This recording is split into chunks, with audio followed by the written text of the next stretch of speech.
আসসালামু আলাইকুম dear viewers, TDC and electronics YouTube চ্যানেলে সবাইকে স্বাগতম জানাচ্ছি।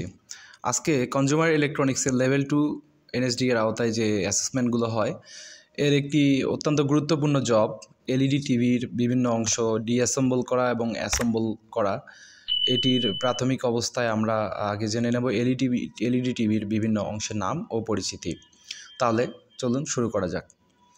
এলইডি টিভি বিভিন্ন অংশ এবং উপাদান দ্বারা গঠিত। এগুলো একসাথে কাজ করে টিভির ছবি ও শব্দ প্রদর্শনের জন্য। নিচে এলইডি টিভির প্রধান অংশগুলোর নাম এবং পরিচিতি দেয়া হলো। ডিসপ্লে প্যানেল, এটি টিভির প্রধান অংশ যেখানে ছবি ও ভিডিও প্রদর্শিত হয়। এলইডি প্যানেলে ব্যাকলাইট এবং পিক্সেলগুলো থাকে যা আলো উৎপন্ন করে এবং রং তৈরি করে। সাধারণত এলসিডি প্যানেল এবং এলইডি ব্যাকলাইট দ্বারা আলোকিত হয়। ব্যাকলাইট, এলইডি আলো ব্যবহার করে প্যানেলটি আলোকিত করে। ব্যাকলাইট একাধিক এলইডি লাইটের মাধ্যমে কাজ করে। ব্যাকলাইট 3 প্রকারের হয়ে থাকে: ইজ লাইট, ডিরেক্ট লিট এবং ফুল অ্যারো। মাদারবোর্ড, এটি টিভির মস্তিষ্ক হিসেবে কাজ করে। সমস্ত ইলেকট্রনিক সিগন্যাল প্রসেসিং বা প্রক্রিয়াকরণ, ইনপুট এবং আউটপুটকে কন্ট্রোলিং, নিয়ন্ত্রণ এবং ডিসপ্লেতে সিগন্যালগুলো প্রেরণ করে থাকে এই মাদারবোর্ড। টিকন বোর্ড, টিকন বোর্ডের আরেকটি নাম টাইমিং কন্ট্রোল বোর্ড। ডিসপ্লে প্যানেলে ভিডিও ও ডেটা পাঠানোর সঠিক সময় ও সিগন্যাল নিয়ন্ত্রণ করে। পাওয়ার সাপ্লাই ইউনিট, টিভির সব অংশে বিদ্যুৎ সরবরাহ করে। এটি এসি বিদ্যুৎকে ডিসি বিদ্যুতে রূপান্তর করে। এজন্য এখানে একটি রেকটিফায়ার সার্কিট ইউজ করা হয় অথবা বিভিন্ন চার্জার কেবলের মাধ্যমেও কাজটি করা হয়ে থাকে।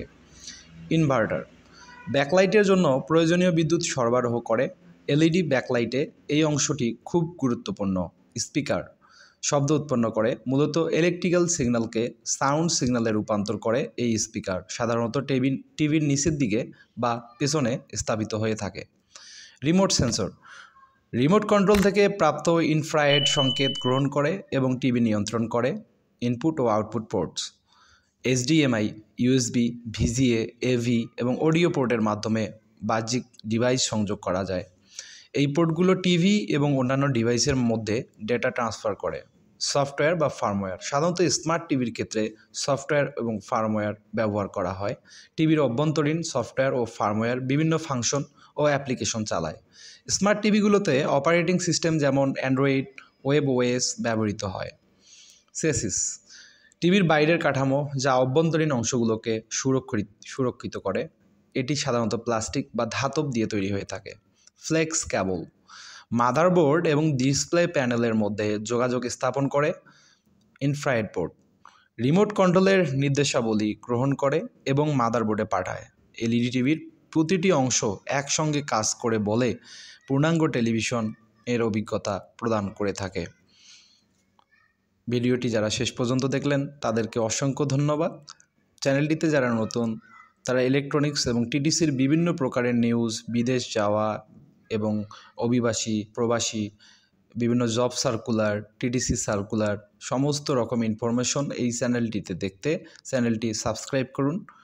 বেল আইকনে ক্লিক দিন যাতে নোটিফিকেশন সহজে আপনার মোবাইলে যেতে পারে এবং লাইক এবং কমেন্ট দিয়ে আপনার মতামত বা কোনো জানতে চাইলে আমাদেরকে জানান। ধন্যবাদ সবাইকে।